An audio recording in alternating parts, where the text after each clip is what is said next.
네, 수험생 여러분들 안녕하십니까? 저는 메가변리사에서 1, 2차 상표법 과목을 전임하고 있는 최지환 변리사라고 합니다.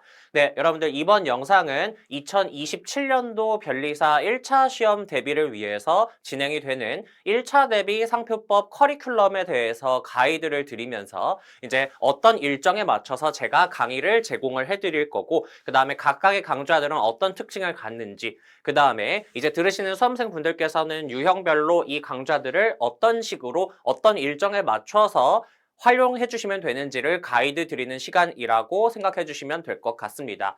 그리고 이제 이런 것과 더불어서 이제 여러분들께서 지금 강사를 어떤 강사님을 들어야 할지 좀 탐색하시는 과정에 있는 분들도 있을 것이라고 생각을 합니다. 그래서 이제 제 강의를 듣게 되었을 때 제 강의의 특징 같은 것들에 대해서도 간략하게 설명을 드릴 수 있도록 하겠습니다. 너무 길지 않게 여러분들께 중요한 내용 위주로 내용들 전달 드릴 수 있도록 하겠습니다. 네, 여러분들 본격적으로 내용 들어가 보도록 할 텐데요. 이제 들어가 보기 전에 저에 대해서 간단하게만 소개를 드리도록 하겠습니다. 네, 여러분들 저 같은 경우에는요. 53회 변리사 시험에 합격을 해서 지금 이제 합격한 지 10년 정도가 되었습니다. 강의도 10년째 하고 있고요. 그래서 딱 1년 차 때, 즉 2017년도부터 상표법을 계속해서 강의를 해서 지금 10년째로 강의를 해오고 있고 1차, 2차 상표법을 모두 강의를 하고 있습니다. 근데 이제 조금 제 경력이나 학력 같은 걸 보면 조금 의아하실 거예요. 제가 이제 공학 전공을 했거든요. 그래서 이제 고등학교 때부터 사실 물리학 이쪽에 이제 좀 관심이 많았고, 그 다음에 공학을 전공을 했는데, 이제 왜 상표를 가르치냐 이렇게 생각을 하실 수도 있을 것 같아서 간단하게만 말씀을 드리려고 합니다. 저 같은 경우에는 이제 공학 전공을 하고 변리사 일을 할 때에도 이제 처음에는 전자특허 쪽의 일을 진행을 했었습니다. 근데 제가 1년차 때부터 상표법 강의했다라고 말씀을 드렸죠. 상표법 분야가 굉장히 재밌습니다. 여러분들 나중에 강의 들으셔도 굉장히 재밌는 과목 중에 하나가 될 거예요. 그래서 이 재밌는 과목에 대해서 저도 수험생 때부터 공부를 할 때부터 이 과목 너무 재밌다. 그래서 나중에 강의도 해보고 싶고 조금 이쪽 많이 다뤄보고 싶다라는 생각을 많이 해가지고 이제 상표법 강의를 계속 해왔고 그 다음에 이제 그런 상표 분야에서 조금 더 전문성을 키우려고 저는 중간에 한 3년차 중간쯤에 이제 상표부로 아예 넘어가서 이제 상표 쪽에 전문으로 일을 하는 변리사로도 활동을 하고 있습니다. 그래서 지금은 학원가에서 강의하는 것도 열심히 하고 있지만 그뿐 아니라 이제 지식재산처 국제지식재산연수원에서도 이제 그 내부 직원분들 그래서 심사관, 심판관님들을 대상으로 해서도 강의를 많이 진행을 하고 있고요. 그다음에 발명진흥회나 여러 지역지식재산센터 등에서도 이제 상표법 내지는 지식재산 제도에 대해서 강의를 해오고 있는 변리사입니다. 그리고 이제 여러분들께 조금 더 전문적인 그리고 조금 더 신뢰가 있는 그런 강의를 전달 드리기 위해서 이제 좀 이런 법무행정학과도 좀 전공을 했습니다. 그래서 이런 부분들 간단하게 여러분들께서 참고해 주시면 되고 결국 이제 제가 이런 걸 설명드리는 이유는 여러분들께서 이제 들으실 때 이제 믿고 들으셔도 되는 강사다 그런 거를 좀 설명을 드리려고 이제 간단하게만 저에 대해서 소개를 드려보았습니다. 이 부분은 빨리 넘어가도록 하고요. 일단 저희는 상표법 과목이라는 거에 대해서 알아보기 위해서 이 영상 들어오셨기 때문에 제가 그 부분에 대해서 좀 설명을 드리도록 하겠습니다. 일단 이 상표법, 이건 여러분들이 변리사가 되고 나서 이제 할 줄 알아야 되는, 특히 잘 할 줄 알아야 되고 전문적으로 다룰 줄 알아야 하는 영역입니다. 그렇기 때문에 변리사 1차 시험과 2차 시험에서 모두 다뤄지고 있고요. 1차 시험에서는 여러분들이 크게는 세 과목을 보실 거예요. 근데 그 중에서 산업재산권법이라고 하는 한 과목 안에서 이제 상표법이 위치하고 있습니다. 그래서 여러분 대부분 아실 거기 때문에 빨리 말씀을 드리면 산업재산권법이 전체가 40문항으로 구성이 되게 되는데 특허법과 실용신한법을 합해서 20문제 그 다음에 상표법 10문제, 디자인보법 10문제 이렇게 출제가 되게 됩니다. 그래서 참고로 민법, 자연과학도 다 40문제씩 출제가 되죠. 그래서 크게 세 과목, 이 세 과목이 제가 그림 그려놨는데요. 오지선다 객관식으로 여러분들께서 문제풀이를 하게 되고 그래서 세 과목에 대해서 받은 점수들을 평균 내가지고 이 평균 점수를 가지고 600명 선에서 합격선이 결정이 되게 됩니다. 그래서 이제 그리고 한 가지 조심하셔야 되는 거는 과목당 꽈락 점수가 있죠. 그래서 과목당 40점은 넘으셔야 됩니다. 40점 밑으로 나오는 과목이 하나라도 있으면은 아무리 평균 점수가 높아도 1차 시험에서 합격할 수 없습니다. 그래서 이제 객관식 문제로 이렇게 세 과목을 치러서 전체 평균 점수로 1차 시험을 합격하게 되는 거고요. 이렇게 600명 선에서 합격을 하고 2차 시험으로 넘어오게 되면 서술형으로 2차 시험은 치러지게 됩니다. 2차 시험에서는 크게 4과목을 보셔야 되는데요. 3개의 필수 과목과 1개의 선택 과목을 여러분들께서 보게 됩니다. 그래서 1일차 때, 총 2일에 걸쳐서 시험을 보게 되거든요. 1일차 때는 특허법과 상표법 과목을 봐요. 그래서 특히 여기서 이제 특징은 특허법과 상표법이 원래는 이렇게 산업재산권법 안에 묶여 있었다면 2차로 넘어오시게 되면은 각각이 독립된 과목으로 나옵니다. 그만큼 여러분들께서 이제 2차 시험을 합격해서 변리사가 되면은 다뤄야 하는, 가장 전문적으로 다뤄야 하는 영역이기 때문에 중요하게 독립된 과목으로 나오는 거다, 이렇게 이해를 해주시면 될 것 같습니다. 그래서 각각이 100점으로 여러분들께서 서술형을 치르시게 될 거고요. 그 다음에 이제 2일차에는 민사소송법이라고 하는 새로운 과목. 민법과 이름이 비슷하지만 전혀 다른 과목입니다. 그렇기 때문에 새로 나중에 배우게 될 거예요. 그래서 민사소송법 100점. 그다음에 선택과목 100점 분량으로 이렇게 시험을 치르게 되죠. 근데 여러분들 아시겠지만 선택과목 같은 경우에는 지금은 패스페일 제도로 운영이 되고 있습니다. 그건 무슨 말이냐면 50점을 넘어가면 패스가 되는 거고요. 패스가 되는 순간 선택과목은 평균 점수에 합산되지는 않습니다. 그래서 평균 점수는 이 위에 필수 과목 3과목의 평균 점수를 가지고 합격이 결정되게 되는 것이죠. 근데 이 패스페일 제도라는 거는 만약에 50점을 넘지 못하게 되면은 페일을 받게 되는 거고, 선택 과목에서 페일을 받으면 아무리 필수 3법 과목에서 높은 점수를 받았다고 하더라도 합격을 하지 못합니다. 그렇기 때문에 선택 과목은 50점 이상을 받을 수 있게끔 대비를 해주셔야 되는 과목이고요. 이제 현재 기준으로는 가장 많이 선택하는 과목은 디자인 보호법입니다. 아무래도 가장 좀 적은 시간을 투입을 해서 여러분들께서 50점 이상의 점수를 뽑아내야 되는데, 아무래도 디자인 보호법 같은 경우에는 1차 때도 공부를 하기 때문에 이제 그런 점을 고려해서 2차 때 디자인 보호법을 현재 가장 많이 선택을 하고 있습니다. 그래서 일단은 이렇게 전체적인 시험이 이루어지게 되고, 그래서 지금 상표법이라는 과목에 대해서 제가 좀 집중해서 설명을 드리고 있죠. 그래서 이 부분에 대해서 좀 설명을 더 딥하게 드리면은, 그래서 상표법은 1차에서는 사실 전체적으로 차지하는 비중이 크지는 않습니다. 그래서 이제 산업재산권법 안에서 10문제를 차지하고 있는데요. 다만 상표법 과목의 특징은 2차에 와서 단독 100점 과목으로 나오기 때문에 2차에 와서 굉장히 중요한 과목이 된다, 이렇게 말씀드릴 수 있을 것 같습니다. 특히나 이제 최근에 2차 시험 어떤 채점의 기조나 경향이라고 해야 될까요? 그런 것들을 쭉 살펴보게 되면 상표법에서 점수를 조금 후하게 주는 편입니다. 물론 이거는 전통적으로 계속해서 그래 온 건 아니에요. 최근 한 3, 4개년을 봤을 때 그런 경향이 있다라는 거거든요. 그래서 열심히 했을 때 조금 더 높은 점수를 받을 수 있는 과목 중에 하나이기 때문에 여러분들께서 상표법을 좀 전략적으로 잘 준비를 하시면 1차부터 2차까지 전체를 준비하시는 과정에 있어서 조금 효율적으로 운영을 해나갈 수 있다. 이 수험 기간을 운영해나갈 수 있다. 이렇게 말씀을 드릴 수 있을 것 같습니다.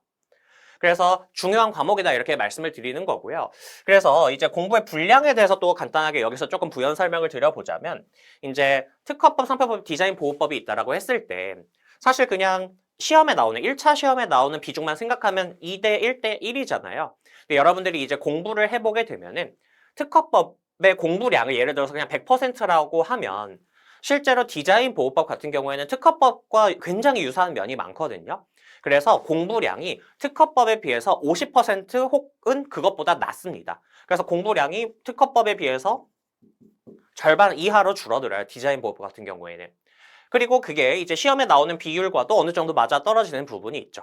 그러니까 여러분들께서 공부를 하실 때, 1차 대비를 하실 때에도 그 정도의 시간 비율을 이제 나눠가지고 배분을 해가지고 투자를 하시면 됩니다. 자, 근데 상표법 같은 경우에는 특허법을 100이라고 한다면 한 70 정도 됩니다.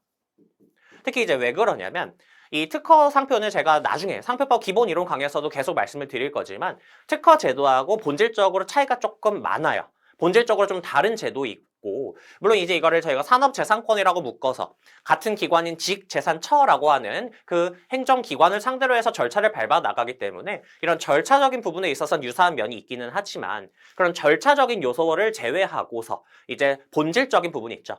이 상표 보호 제도라고 하는 관점에서 봤을 때는 사실상 거의 다르거든요, 특허 제도랑. 그렇기 때문에 새로 공부하셔야 되는 내용이 조금 많은 편이에요, 디자인 보호법에 비교하면.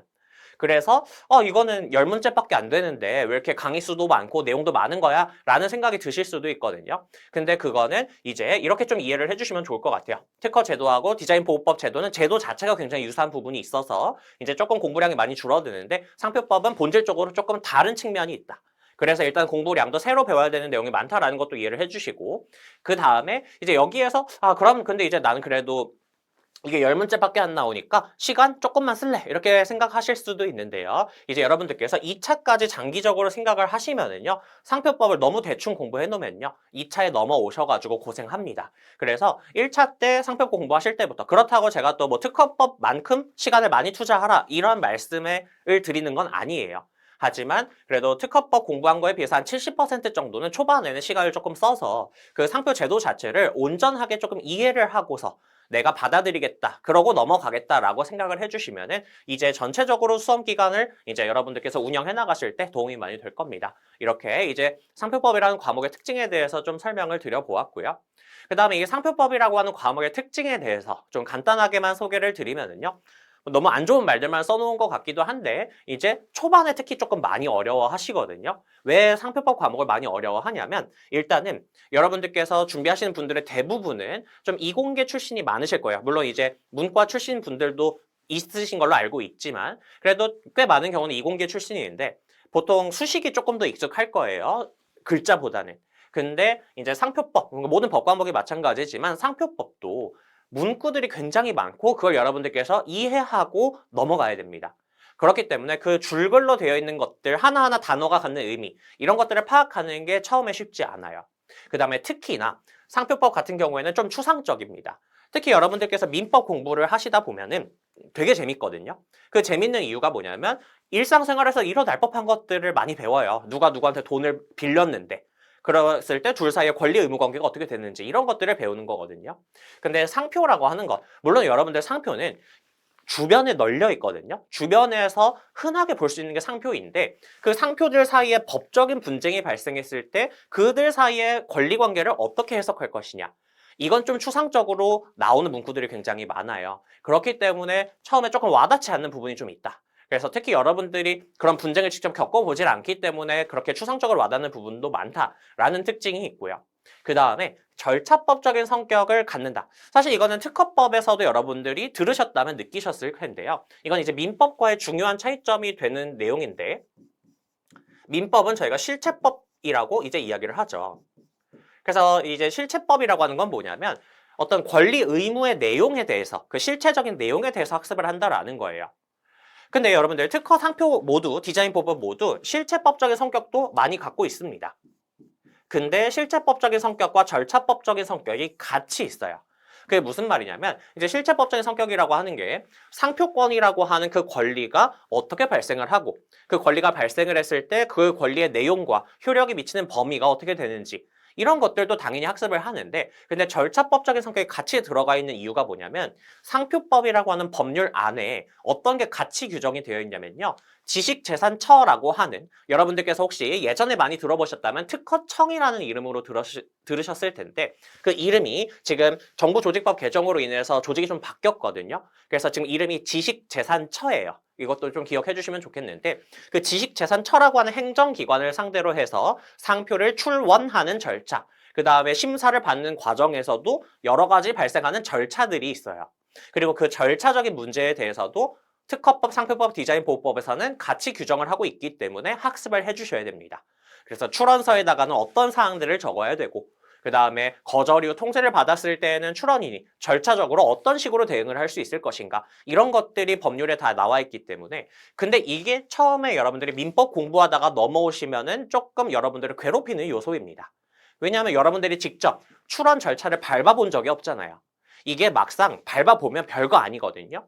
근데 여러분들이 안 해본 절차이다 보니까 이거를 줄글로 맞닥뜨렸을 때 더 어렵게 느껴지고 막연하게 느껴집니다. 그래서 이런 과목의 특징들이 있어요. 그래서 이제 이런 것들을 어떻게 저희가 하나하나 조금 타게 해나갈 것인가 그 다음에 저는 강의를 준비할 때 이런 것들을 어떻게 여러분들께 조금 더 쉽게 와닿게 설명을 할 것인가에 대해서 조금 많이 고민을 했거든요. 그래서 이제 좀 몇 가지 예시를 좀 들어드릴게요. 여러분들 상표라고 하는 게 사실 그냥 그 상표라고 하는 개념 자체는 여러분들 주변에 널려 있는 겁니다. 예를 들어볼까요? 여러분들 신발에 이렇게 N이라고 쓰여져 있는 글자를 봤다라고 해보세요. 여러분들은 이 무늬만 보더라도 즉 이 알파벳 글자만 보더라도 어떤 걸 느끼시나요? 이 제품이 그 뉴발란스 제품이구나 라고 인식을 하죠. 여러분들 이게 상표거든요 사실. 뭐냐 여러분들께서 지금 이 제품을 누가 제조해서 판매하는지에 대한 출처를 인식했죠. 그래서 저희가 이렇게 출처를 나타내는 표시를 상표라고 이야기를 하게 돼요. 근데 예를 들어서 다른 업체가 이런 식으로 신발을 만들어서 판매를 한다라고 해보세요. 똑같이 이렇게 고딕화된 N이라고 하는 거 밑에 근데 유니스타라고 하는 문자를 이렇게 결합을 해가지고 사용을 하고 있네요. 이렇게 됐을 때 과연 이 자의 사용이 허용되어도 우리 상거래 질서가 어지럽혀지지 않을 것인가? 이거를 저희가 배워야 되는 거거든요. 근데 이제 이런 분쟁에서 여러분들이 왜 상표법이 처음에는 어렵냐면요. 이런 개념들이 막 나와요.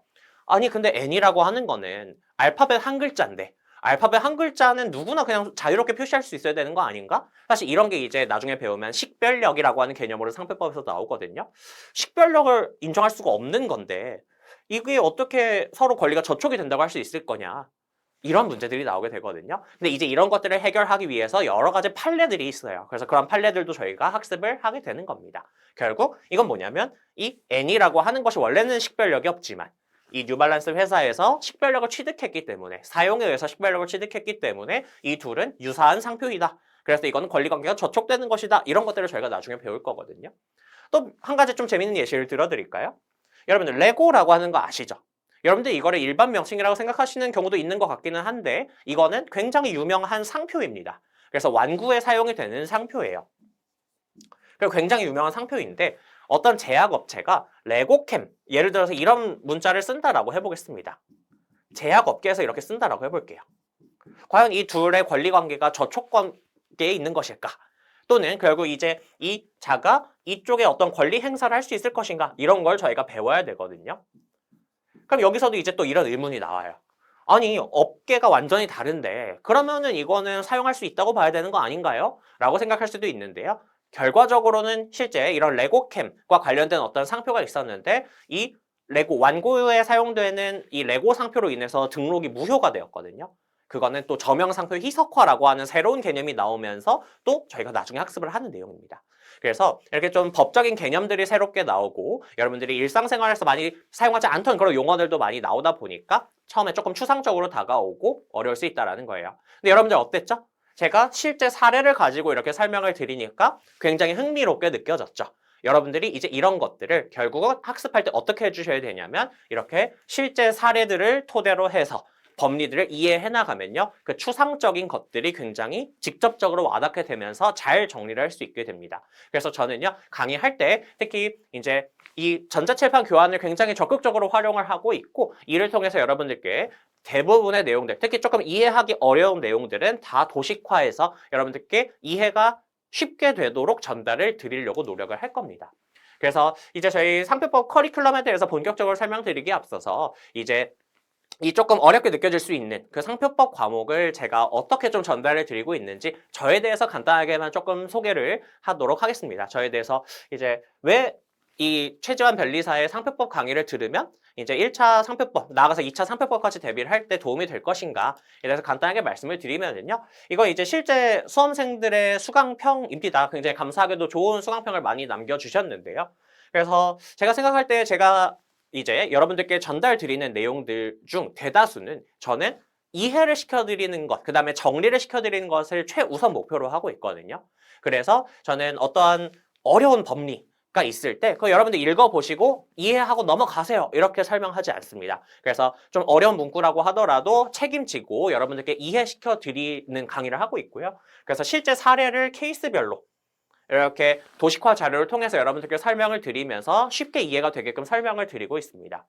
그래서 이제 전자판서를 굉장히 많이 좀 적극적으로 사용을 하고 있고 이제 특히나 여러분들께 좀 좋은 품질의 강의를 제공하기 위해서 어떤 강의 자료에 사용이 되는 여러 가지 이런 상표 같은 것들도 저화질로 쓰지 않습니다. 이제 가능한 가장 깔끔한 이미지로 가지고 와서 여러분들께서 이제 또 이렇게 판서를 하는데 여기 막 다 깨져 있는 이미지, 그래서 막 흐릿한 이미지 가지고 오면은 사실 좀 보기 안 좋잖아요. 그래서 여러분들께서 조금 시각적으로도 많이 지루하지 않게끔 제가 강의 자료들을 열심히 준비를 하고 있습니다. 그래서 이제 그런 것들을 통해서 여러분들께 이 강의를 듣고 나서 단순히 이제 여러분 이건 여러분들이 그냥 이제 읽고 넘어가세요. 약간 이렇게만 설명을 하는 게 아니라 이제 각 부분에서 여러분들께 충분히 이해시켜드리고 그거를 충분히 정리해드리는 강의를 하고 있다. 이렇게 좀 간단하게 말씀을 드릴 수 있을 것 같습니다. 그래서 이거 실제로 제가 이제 강의에 활용하는 이런 도식화 자료들입니다. 그래서 이러한 그림 자료 같은 것들을 최대한 활용해서 여러분들의 이해도를 향상시켜드리기 위해서 많이 노력을 하고 있고요. 그래서 이런 것들을 해야 아까도 말씀드렸지만 굉장히 조금 추상적이고 처음에는 문구들만 이렇게 막 많이 기재가 되어 있어요, 책에는. 근데 그런 것들을, 이런 것들을 토대로 이해를 하시면은 훨씬 더 구체화해서 피부에 와닿게 느끼실 수 있을 거라고 생각을 합니다. 나아가서 이제 이런 식으로 그림 자료 같은 것들을 활용을 해서 이 지식재산처를 상대로 해서 어떤 절차를 밟아야 될 때 그때 어떤 순서대로 어떠한 절차의 흐름에 따라서 절차를 밟아야 되는지 그런 것들도 제가 설명을 드리고 있거든요. 그래서 여러분들이 직접 어떤 출원이라던가 일련의 절차를 밟아보진 않았지만 그림을 통해서 여러분들께서 확인을 하면서 아, 이런 식으로 절차가 진행이 되는 거구나 느끼실 수 있게끔 강의를 하고 있다라는 거 좀 참고해 주시면 됩니다. 그 다음에 이제 여러분들께 이제 좀 말씀드릴 수 있는 거는 저는 이제 1차 상표법 커리큘럼 및 교재 라인업과 2차 상표법 커리큘럼과 교재 라인업을 풀로 제공하고 있는 강사입니다. 그래서 예전에 비해서는 최근에 그래도 이러한 강사님들이 좀 생긴 걸로 알고 있기는 한데요. 많지는 않은 걸로 알고 있습니다. 그래서 이제 1차도 이제 여러분들께서 학습하실 때 필요한 모든 종류의 교재를 출간하고 있고 2차도 이제 기본서, 판례집, 사례집, 이제 판례 도식화 자료 이런 것들까지 포함해가지고 풀 교재 라인업을 이제 내고 있습니다. 그래서 간단하게만 말씀을 드리면은 이제 여기 왼쪽에 있는 상표법 강의, 이게 여러분들께서 1차 기본 이론 강의를 들으시게 되면은 이제 사용하게 될 가장 기본서입니다. 그래서 이 기본서는 두께가 조금 있어요. 그래서 그 텍스트의 양이 조금 많은데 이건 이제 어떻게 이해를 해주시면 되냐면 여러분들이 가장 처음에 접할 때에는요 너무 요약된 교재로 바로 보게 되면 그러면은 사실 그 문구 같은 것들의 전후 맥락이라던가 취지 같은 것들을 이해하기가 어렵거든요. 그래서 일단 처음에 학습하실 때에는 강의도 들으시고 교재도 이제 좀 전후 상황 설명이라던가 취지 같은 것들이 풍부하게 설명이 되어 있는 교재를 활용하시는 게 가장 좋습니다.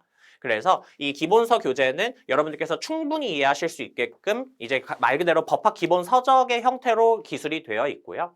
그 다음에 이제 여기 위쪽에 있는 뷰 상표법 시리즈가 뭐냐면 1차 서브집 라인입니다. 그래서 1차 대비 서브라고 이해를 해주시면 좋을 것 같아요. 그래서 조문집, 조문 노트도 출간을 하고 있고요. 그 다음에 이제 워크북 교재가 이 상표법 강의 기본서 교재의 요약서 교재입니다.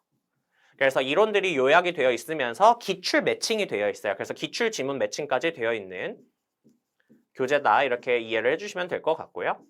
그 다음에 객관식 교재는 여러분들께서 이제 하반기로 넘어가셨을 때 객관식 문제풀이 연습을 많이 하셔야 되거든요. 결국 1차 시험은 객관식 시험을 치르는 거기 때문에 그걸 연습할 수 있게끔 기출 문제 다 포함이 되어 있고요. 나아가서 출제되지 않은 범위에서 창작 문제까지 넣어드리고 있습니다. 그 다음에 기출문제 풀이집 같은 경우는 제가 따로 또 출간을 하고 있는 건데요. 이제 간단하게 좀 이것도 말씀을 드리면 객관식 문제집이 9월에 나오거든요.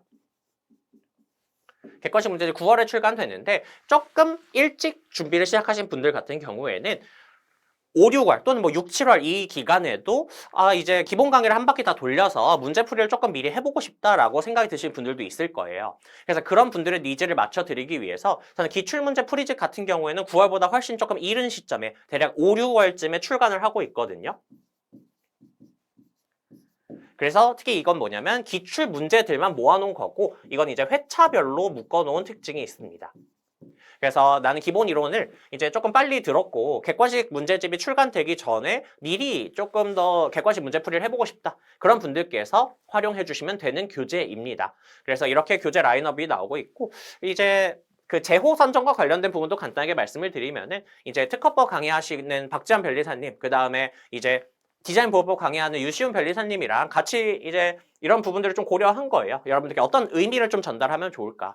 그래서 이것도 미리 말씀을 드리면 여러분들이 법 과목 공부하실 때는 이렇게 나무를 하나하나 보는 게 아니라 항상 숲을 보면서 이 전체적인 그림이 어떤 그림이고 그때 내가 어떤 부분을 지금 학습하고 있는 건지를 항상 의식하면서 공부를 해주셔야 되거든요. 그래서 그런 큰 그림을 좀 볼 수 있게끔 여러 교재들을 준비하겠다. 그런 것들을 좀 전달하기 위해서 이렇게 뷰 시리즈를 1차 서브집 라인으로 이제 출간을 하고 있고요. 그 다음에 2차 교재는 나중에 2차 대비 오시면은 또 상세히 아시게 될 건데 이제 조금 더 어떤 부분에 포인트가 맞춰지게 되냐면 쟁점별로 이러한 주제의 서술형 문제가 나왔을 때는 어떤 것들을 답안지에 써야 되는가 그런 것들을 학습을 잘 해야 돼요. 그래서 이렇게 테마별로 정리를 하는 그러한 의미를 전달하기 위해서 교재를 출간을 하고 있습니다. 그래서 이렇게 여러분들께서 1차 교재 라인업, 2차 교재 라인업이 있는데 특히나 제가 이걸 말씀드리는 이유가 뭐냐면 여러분들이 1차를 준비하실 때 이제 이렇게 제 서브집 라인과 기본서를 가지고 학습을 하시면은요,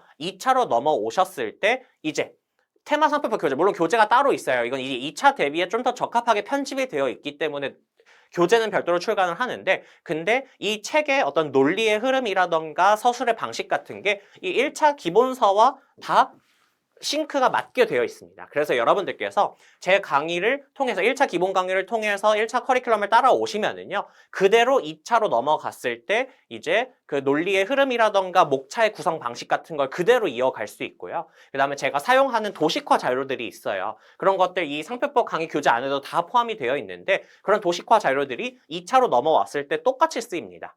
나아가서 제가 강의를 할 때 좀 중요한 문구들 같은 경우에는 두문자라고 하죠. 그래서 이렇게 단어의 앞부분을 따서 두문자를 따서 암기를 조금 쉽게 할 수 있게끔 도움을 드리고 있는데 두문자도 통일되어 있습니다. 제 강의 전체에서. 그래서 1차부터 2차까지 통일된 두문자를 이제 사용하실 수 있게 하고 있어서 특히나 이제 62회 이제 동차 합격하신 분들을 이렇게 만나봤을 때 그런 부분이 도움이 굉장히 많이 됐다고 하더라고요. 제 1차 커리큘럼을 이렇게 따르고 와서 2차로 딱 넘어왔을 때 1차 때 설명하면서 설명을 드렸던 두 문자를 그대로 완전히 동일하게 사용하기 때문에 훨씬 더 빠르게 암기에 접근할 수 있었다. 이런 점에 대해서 많이 설명을 이제 들었어요. 이제 동차 합격자 분들께. 그래서 그런 것들을 이제 좀 장점으로 말씀을 드릴 수 있을 것 같습니다. 그래서 이렇게 말씀을 드리면서 이제 가장 중요한 거죠. 1차 상표법 커리큘럼이 어떻게 진행이 되는지 일단은 전체 큰 그림부터 설명을 드리도록 하겠습니다. 그래서 일단 가장 중요한 강의는 기본 이론 강의입니다. 그래서 특히나 초시생분들 같은 경우에는 항상 이 기본 이론 강의부터 출발을 해주셔야 됩니다. 특히 이제 왜 그러냐면요. 다른 강좌들 같은 경우에는 다 기본 이론을 들었다라는 전제 하에 진행이 돼요. 그 말은 무슨 말이냐면 어느 정도 이 상표법에 대해서 알고 있다는 것을 전제로 해서 내용들이 진행이 되거든요. 근데 기본 이론 강의에서만큼은 어떤 것들을 항상 전제로 하고 있냐면 아무것도 모르시는 분이다. 진짜 그래서 초등학생도 와서 들을 수 있을 정도로 내용을 설명드리고 있어요. 그래서 아무런 배경 지식이 없다고 하더라도 들을 수 있게끔. 특히 법 과목이라고 하는 게 사실 강의할 때 뭐가 조금 어렵냐면요. 이제 책이 1페이지부터 예를 들어서 900페이지까지 이렇게 있다라고 했을 때 그 1페이지부터 900페이지까지 순서대로 이렇게 넘겨서 읽잖아요. 그러면은 이해가 그때그때 안 되는 부분이 있거든요. 왜 그러냐면 뒤에 있는 내용이 앞에서 같이 소개가 되고 그 다음에 그 두 쟁점이 같이 엮여서 문제가 되는 경우들도 있어요. 그렇기 때문에 그 설명의 순서를 굉장히 정교하게 짜지 않으면 여러분들 듣는 분들께서 이해가 안 되는 게 많을 수밖에 없습니다. 막 뒤에 있는 내용 개념이 앞에서 먼저 나오고 이렇게 막 섞여요. 그렇기 때문에 특히 처음 듣는 초시생 분들 같은 경우에는 그런 것들이 딱 초시생 분들을 대상으로 정교하게 설계된 강의를 들으시는 게 필요합니다. 그래서 여러분들께서 그냥 아무것도 모르는 상태에서 들어도 쭉 들을 수 있게끔 제가 잘 설계해 놓은 강의가 기본 이론 강의입니다. 그래서 이거는 가장 초시생 분들께 쉽게 설명을 드리고 1차 시험에 나올 수 있는 모든 기본 개념들을 여러분들께 이해시켜드리고 정리시켜드리는 강의다라고 이해를 해주시면 됩니다. 그 다음에 진행이 되는 강의는 그래서 참고로 기본 이론 강의의 경우에는 3월에 개강을 할 예정이고요. 조금 더 디테일한 내용은 제가 뒤에서도 또 설명을 드릴 거예요. 그 다음에 7월에는 핵심 이론 강의가 열리게 됩니다. 핵심 이론 강의 같은 경우에는 기본 이론 강의에 비해서 조금 요약된 강의라고 봐주시면 될 것 같아요. 그래서 이 기본 이론 강의가 대략 한 62강 정도로 진행이 된다라고 하면은 핵심 이론 강의는 35강 정도로 진행이 되게 됩니다. 그래서 훨씬 더 축약된 형태로 빠르게 회독을 하는 강의다라고 이해를 해주시면 될 것 같고요. 그 다음에는 조문 정리 강의가 개강이 됩니다. 그래서 이건 굉장히 짧게 진행이 되는데요. 조문만 보는 강좌입니다. 지금은 여러분들께서 좀 와닿지 않으실 수도 있는데 기본 이론 강의를 듣고 복습을 하다 보면요. 조문이 잘 정리가 안 되는 경우가 있거든요. 그래서 그 조문을 오직 조문만 보면서 1조부터 해가지고 237조 이렇게 순서대로 이제 쭉 보면서 조문에 대해서 구조를 잡아드리고 훨씬 더 쉽게 접근할 수 있고 정리할 수 있게끔 이제 정리를 해드리는 강의입니다. 그래서 굉장히 짧게 12강 정도 분량으로만 진행이 될 겁니다. 그래서 8월에 조문 정리 강의가 개강이 되고요. 그 다음에 9월에는 객관식 문제풀이 강의가 개강이 되고 그 다음 사실 여기까지가 기본 커리큘럼이고 12월이랑 1월에 열리는 강좌는 이제 여러분들 시험이 보통 2월에 열리죠. 그렇기 때문에 이 강좌는 마무리 강좌라고 생각을 해주시면 됩니다. 이제 마무리를 하는 과정에서 파이널 최종 정리 강의 같은 경우에는 이제 상표법 전체를 조금 빠른 속도로 빠르게 이제 저와 함께 중요한 내용 위주로 해서 훑는 강의라고 생각을 해주시면 될 것 같고요. 그 다음에 1월에 열리는 최신 판례 강의가 사실 중요한데요. 이건 이제 어떠한 부분이 있냐면 여러분들 이제 시험이 치러질 때 판례라고 하는 게 있어요. 판례는 뭐냐면 법률 규정이 있으면 그래서 이거를 국회 입법부에서 이렇게 만들면 이제 그 법조문을 구체적인 사건에 적용을 할 때 법원에서 즉 판사님들이 어떤 판단 기준을 가지고 이 법조문을 적용을 해야 되는지에 대한 법리를 이제 제시해 주는 게 판례거든요. 그래서 판례도 여러분들 시험범위인데 어떤 판례까지가 시험범위냐면 12월 31일까지 선고된 즉 이제 2027년 시험을 기준으로 말씀을 드리면 2026년 12월 31일까지 선고된 판례가 시험 범위예요. 그러면은 현실적으로 봤을 때 이 기본이론 강좌에서 이제 기본이론 강의 이후에 선고되는 판례는 강의를 할 수가 없겠죠. 기본이론 강의에서. 물론 제가 자료를 추록 자료로 드리긴 할 겁니다. 근데 그래도 그걸 마지막에 강의도 듣고 설명도 듣고 정리를 하셔야 되기 때문에 그런 것들을 다뤄드리는 강좌가 최신 판례 강의입니다. 그래서 이렇게 2026년도에 선고된 판례를 정리함과 아울러서 최근 한 5개년 정도를 같이 볼 겁니다. 그래서 최근 5개년 정도 이제 같이 정리하면서 그다음에 좀 개정법 같은 것도 있을 수 있거든요. 그래서 그런 것들도 있으면 같이 정리하는 강의다 이렇게 말씀을 드릴 수 있을 것 같습니다. 그래서 이렇게 전체적인 일정과 기본적인 컨셉에 대해서는 간략하게 말씀을 드렸고요. 조금만 더 디테일하게 설명을 드리겠습니다. 그래서 가장 먼저 열리는 1차 상표법 기본 이론 강의 같은 경우에는요. 일단 3월에 개강을 해서 제가 이제 가급적이면 4월 내에 완강을 해드릴 예정입니다. 그래서 4월 말까지 완강이 된다라고 봐주시면 될 것 같아요. 그래서 2달 동안 이렇게 쭉 진행이 되게 되고요. 대략 한 62강 전후로 플러스 마이너스 알파 정도로 강의의 수는 이렇게 진행이 되게 될 것 같습니다. 그래서 이 상표법 기본 이론 강의에서는 가장 중요한 게 뭐냐면 아까도 말씀드렸지만 아무것도 모르는 상태에서 그냥 들어오셔도 충분히 이해할 수 있게끔 그 다음에 충분히 정리가 될 수 있게끔 제가 설명을 드릴 겁니다. 그래서 특히나 제 강의의 중요한 특징 중 하나는 뭐냐면요. 앞쪽에서 상표법 전체 체계를 정리해드리는 시간을 가질 거예요. 그래서 이거 딱 7강으로 진행이 되게 되는데 그래서 이거 강좌 안에 포함이 되어 있습니다. 그래서 이것만 들으셔도 아 이런 식으로 상표 제도가 운영이 되고 있구나 라는 생각을 드실 수 있게끔 강의를 하고 있고 이렇게 해서 전체적인 세계관을 만들어 놓은 다음에 그 다음에 구체적인 내용들을 볼 겁니다. 그래서 그 다음에 이렇게 이론 총정리를 하게 된다 이렇게 봐주시면 됩니다. 그래서 교재는 가장 기본이 되는 기본서 교재 를 가지고 진행을 할 건데요. 이 교재의 특징 간단하게 말씀을 드리면은 이렇게 줄글로 된 그 교재도 당연히 이 안에 포함이 되어 있는데 도식화 자료들을 굉장히 많이 만들어서 모아놓은 케이스 교재라고 하는 게 있거든요. 그게 여기 안에 보면은 포함되어 있어요. 그래서 이걸 구매하시면 2권으로 분권이 되는데 케이스펜 교재에 굉장히 많은 도식화 자료들이 있어서 여러분들의 이해를 돕기 위해서 그런 식으로 출간을 하고 있어서 이걸 기본 교재로 삼을 겁니다. 그러면서 조문 노트를 참고하면서 강의를 진행을 하도록 할 거예요. 그래서 이제 64회 변리사 1차 시험을 이제 좀 새롭게 준비하시는 분들께서 듣기에 가장 적합한 강의이다라고 설명을 드릴 수 있을 것 같습니다. 그 다음에 물론 이런 질문을 많이 받는 건 아니지만 간혹가다 이런 질문도 주시거든요. 그냥 책 사서 저 혼자 공부해도 되나요? 이렇게 질문을 하시는 경우도 있는데 그거는 저는 절대 추천드리지 않습니다. 여러분들 수험이라고 하는 거는요. 효율적으로 접근해서 굉장히 가급적 빨리 끝내야 돼요. 그 말은 무슨 말이냐면요. 직접 책을 읽는 것도 물론 불가능하지는 않겠죠. 근데 그러면은 이해가 잘 안 됩니다. 아까도 말씀드렸지만 그냥 책을 1페이지부터 900페이지까지 읽는다고 했을 때 그게 처음부터 쭉 읽는다고 해서 다 이해가 되는 게 아니거든요.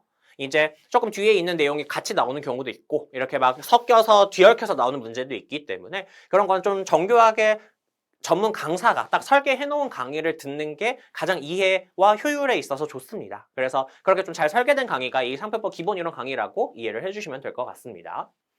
그 다음에 핵심 이론 강의 같은 경우에는요. 이제 그 기본 이론 강의에서 진행이 됐던 거를 조금 더 중요한 내용 위주로 조금 더 빠르게 회독하는 요약 강의라고 봐주시면 됩니다. 그래서 봐주시면 됩니다. 그래서 핵심적인 내용들을 빠르게 정리하는 강의이고요. 그래서 여기에서 사용하는 교재가 워크북 교재입니다.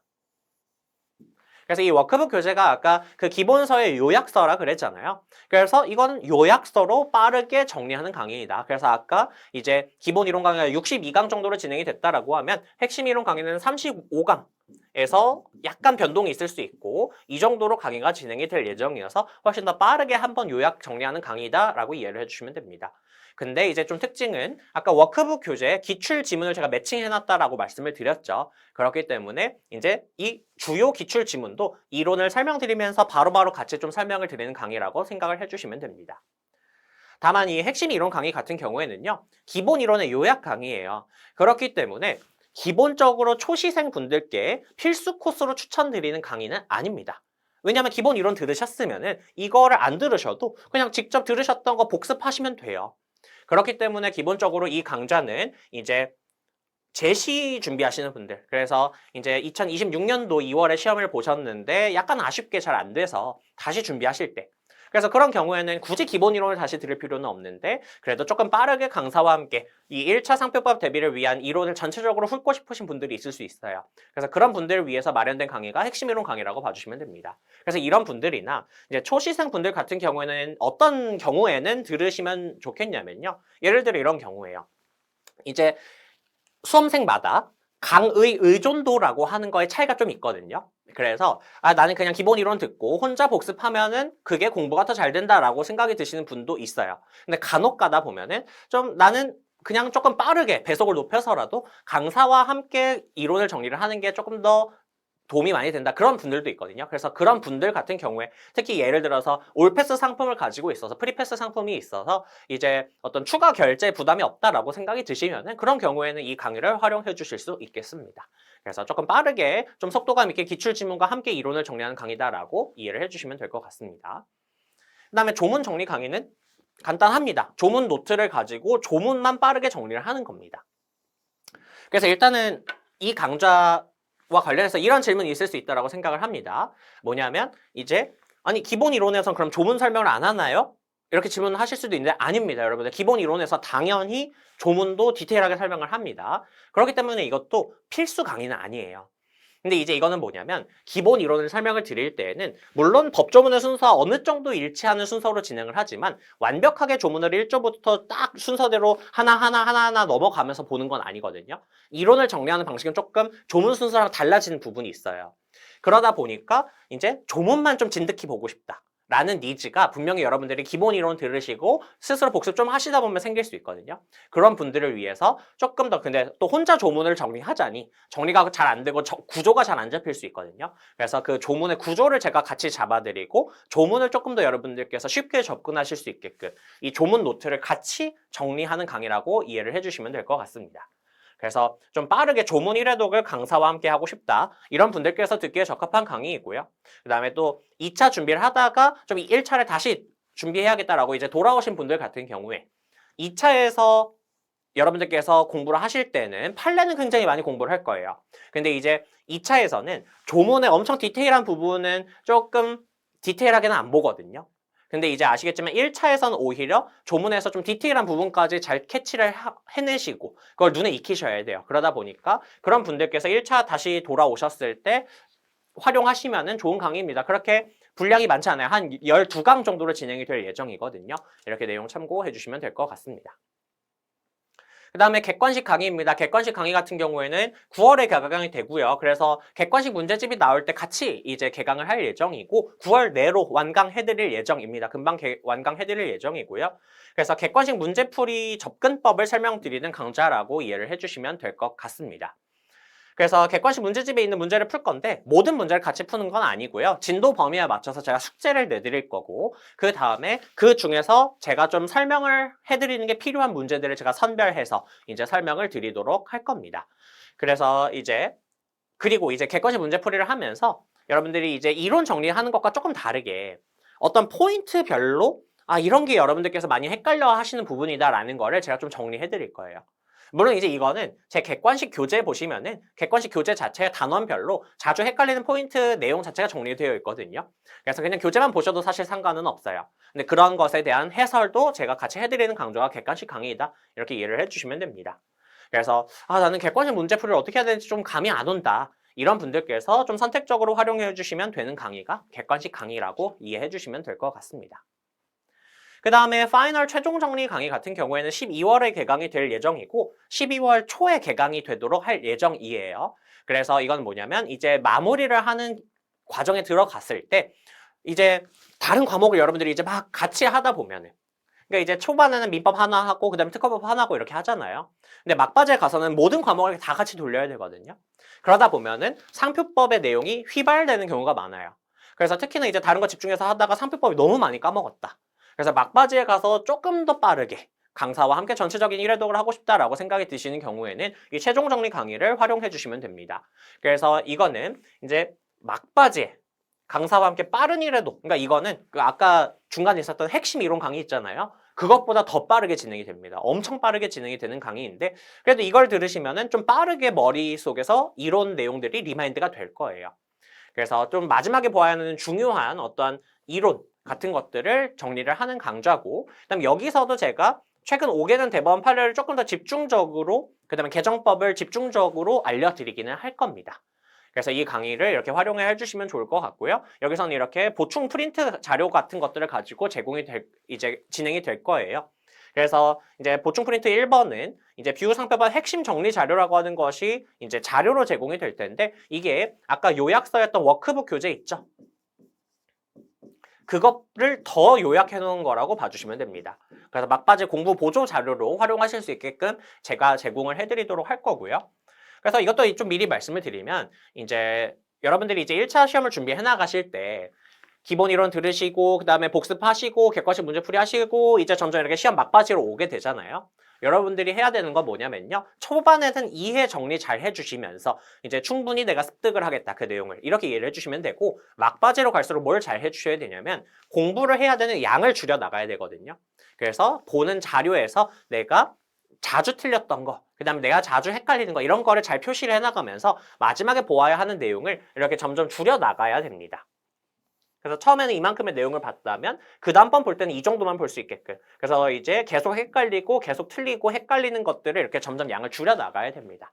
그래서 이제 제가 제공해드리는 자료도 뒤로 갈수록 점점 이렇게 요약된 형태의 자료들이 많이 나오게 될 거예요. 이게 최종 정리 강의이고요.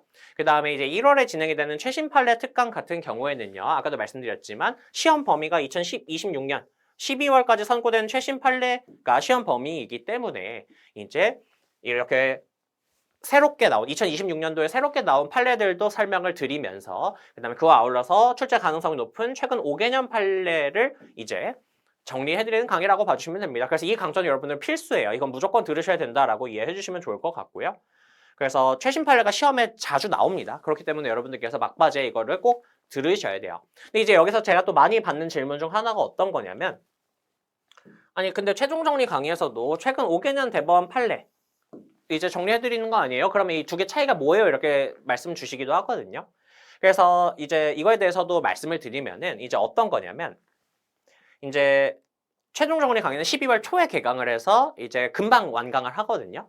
그래서 11월까지 선고된, 그래서 공개된 판례 같은 경우에는 이 최종 정리 강의에서도 다뤄드릴 거예요. 근데 또 이 최종 정리 강의도 물리적으로 12월에 선고된 판례를 설명을 드릴 수가 없거든요.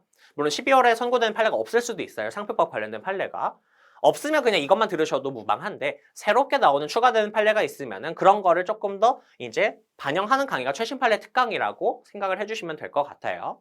그러면은 이제 또 그런 질문을 주시죠. 이 최종 정리 강의를 들을 건데 이 강의를 들으면은 이 최신 판례 특강을 그럼 또 들어야 되냐? 이렇게 질문을 주시는데요. 그렇지는 않아도 되고요. 그럴 때는 어떻게 하면 되는지를 제가 이 파이널 최종 정리 강의 오리엔테이션에서 상세하게 설명드릴 거거든요. 그렇기 때문에 중복해서 들으실 필요는 없게끔 제가 다 해드리고 있어요. 그래서 그 부분은 나중에 최종 정리 강의를 들으시게 되면은 그 오리엔테이션에서 제가 좀 상세히 안내를 드릴 테니까 이제 그 부분을 좀 참고해 주시면 좋을 것 같습니다. 그래서 이제 추천 커리큘럼 내지는 권장 커리큘럼인데요. 일단은 제가 위에 적어 놓은 것이 좀 권장되는 필수 코스고요. 아래는 선택사항입니다. 그래서 좀 옵셔널하게 고려하면 되는 게 아래쪽에 적혀 있다라고 봐주시면 될 것 같아요. 특히나 이제 상반기에 진입하신 분들 같은 경우에는 일단 기본 이론 강의부터 진행을 해주셔야 됩니다. 이거 기본 이론 강의부터 진행을 해주시고 그 다음에 조금 빨리 끝나게 될 거예요. 그래서 조금 여유 있게 끝나게 되어서 객관식 문제풀이 단계, 그러니까 9월에 객관식 문제집이 나온다 그랬죠. 그래서 객관식 문제집이 나오면 객관식 풀이를 계속 반복해 주셔야 되거든요. 근데 객관식 풀이까지 중간에 복습하시는 과정에서 시간이 조금 남는다면 추천드리는 건 조문 정리 강의입니다. 이것도 완전 필수까지는 아니에요. 사실 완전 필수는 기본 이론 강의랑 이 최신 판례 특강입니다. 근데 이제 그래도 조금 강력히 추천드리는, 그러니까 필수는 아니지만 강력히 추천드리는 강의가 조문 정리 강의예요. 그래서 복습하시다가 이제 조금 다시 희미해질 때쯤, 예를 들어 디자인 보호법 듣다가 상표법이 좀 희미해졌을 때쯤 조문 정리 강의로 조문만 조금 짤막하게 정리를 하셔도 훨씬 도움이 많이 될 겁니다. 그러고 나서는 이제 여러분들께서 객관식 문제집이 나오고 나서는 객관식 문제풀이 반복적으로 해주시고, 그 다음에 이제 마지막에 최신 판례 특강으로 최신 판례 이제 보충하면서 여러분들께서 이제 시험장에 들어가시면 되는 겁니다. 그래서 객관식 같은 경우에 제가 특히 강의도 있는데 이거는 제가 필수로는 여기 안 적어놨죠. 그 이유는 뭐냐면 객관식은 사실 여러분들께서 수업을 듣는 것보다 중요한 게 뭐냐면 여러분들이 스스로 풀이를 하는 거예요. 그게 더 중요해요.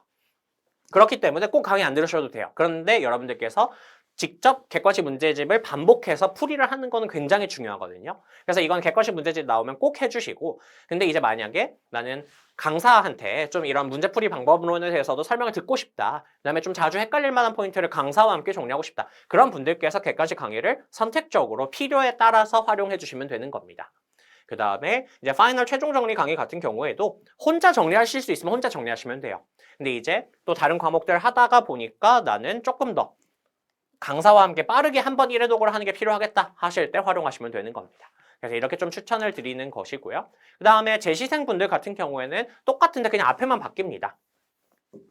그래서 기본 이론부터 다시 들으실 필요는 없어요. 그렇기 때문에 핵심 이론 강의 들으시고, 그 다음에 조금 시간 텀을 두고 조문 정리 강의 들으시고, 최신 판례 특강으로 마무리하는 이렇게 커리큘럼 생각해 주시면 되고, 객관식과 최종 정리 강의는 선택적으로 활용해 주시면 되겠습니다.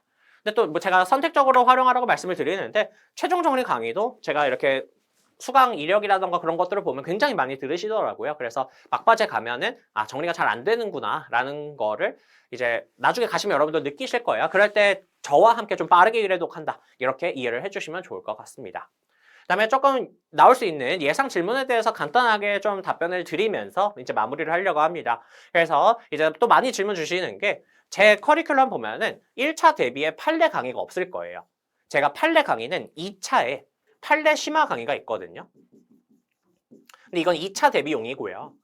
1차에서는 판례 강의를 별도로 개설을 안 하고 있는데요. 이제 이거는 왜 그러냐면요, 제가 진행하는 이론 강의들 있죠. 그래서 기본 이론 강의, 그 다음에 그것을 하나 요약한 핵심 이론 강의, 이 모든 강의에서 판례를 저는 굉장히 상세히 설명합니다. 즉, 대충 설명하거나 빼먹고 설명하지 않아요. 그 관련된 이론을 설명할 때 필요한 부분을 상세히 설명을 하고 있습니다. 그래서 사실 이게 상표법의 특징이기도 한데요, 이론을 설명할 때 판례를 빼고서 설명을 할 수가 없어요. 그렇기 때문에 기본 이론 시간, 핵심 이론 시간 자체의 판례가 굉장히 상세하게 해설이 들어갑니다. 그렇기 때문에 별도로 개설하지도 않고요. 그 다음에 여러분들이 기본 이론 들으셨으면은 별도로 판례 강의를 들으실 필요도 없는 거예요.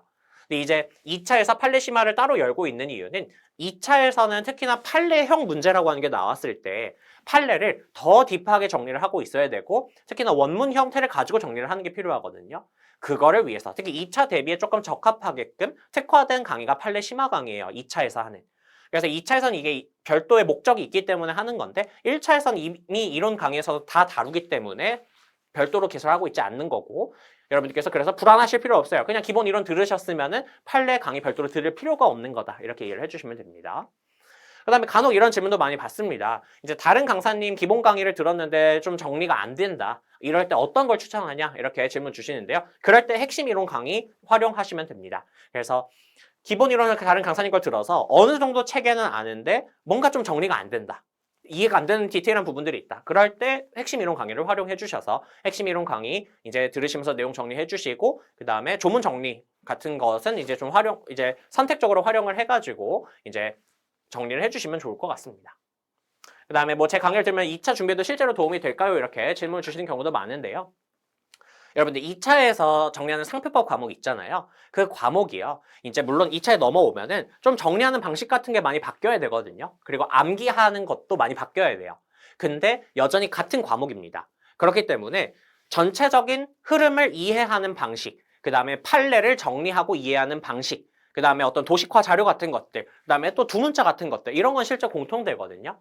그래서 이제 제 1차 기본 강의부터 쭉 따라오시면은 2차에 오셔서도 훨씬 수월하게 접근하실 수 있을 겁니다. 그리고 이거는 그냥 제가 말로 하는 게 아니라 실제로 동차를 합격하신 분께서 이제 1차 때부터 그대로 이어온 게 도움이 많이 됐다고 말씀을 주셨기 때문에 이제 그런 부분도 참고해 주시면 좋을 것 같습니다.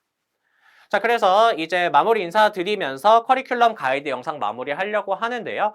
이제 앞에 설명드렸던 내용들 좀 잘 참고해 주시면 좋을 것 같고, 그 다음에 참고로 저는 1차 상표법 진행함에 있어서 여러 가지 자료들을 이제 제공을 해드리고 있어요. 그래서 뭐 암기 자료 같은 것도 제공을 해드리고 있고, 그 다음에 이제 진도별 복습 자료 같은 것들 이제 작업을 하고 있고, 그 다음에 특히나 이제 이번에 2027년 대비 강의에서는 조금 더 여러분들께 도움이 많이 될 만한 이제 어떤 웹페이지, 간단한 웹페이지 같은 것도 이제 기획을 하고 있거든요. 그래서 여러분들 복습할 때 이제 진도별로 복습을 좀 잘 따라오실 수 있게끔 제가 그런 페이지 작업 같은 것도 하고 있으니까요. 그런 것들 여러분들 제가 메가벨에서 공지사항에도 올려드릴 거지만 이제 여기에다 다 통일해서 올려드릴 거예요. 왜냐면 이제 막 너무 여러 가지를 올려드리다 보면은 이제 여러분들께서 어디에 들어가야 그걸 확인해야 할지 궁금하시잖아요. 그래서 다른 데 찾지 마시고요. 메가벨에서 공지사항이나 여기 들어오시면은 찾을 수 있게끔 제가 제공해 드릴 거거든요. 그래서 참고로 물론 이제 이 영상이 조금 빨리 오픈이 돼서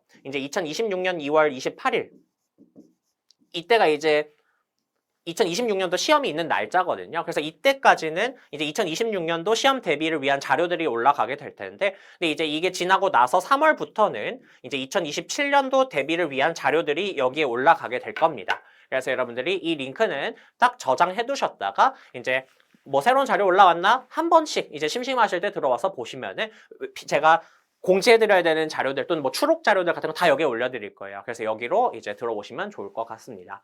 자, 그래서 이 정도로 해서 커리큘럼 가이드 영상 마무리 하는데요. 여러분들께서 이제 상표법을 처음 접근을 하시는데 이제 어떻게 접근을 해야 되고 어떤 과목이고 그다음에 어떤 커리큘럼들이 마련이 되어 있는지에 대해서 궁금증이 해소되었길 바라겠습니다. 그래서 여러분들 이 정도로 영상 마무리하도록 하고요. 본 수업 때 같이 뵈면 좋을 것 같습니다. 들어주셔서 감사합니다.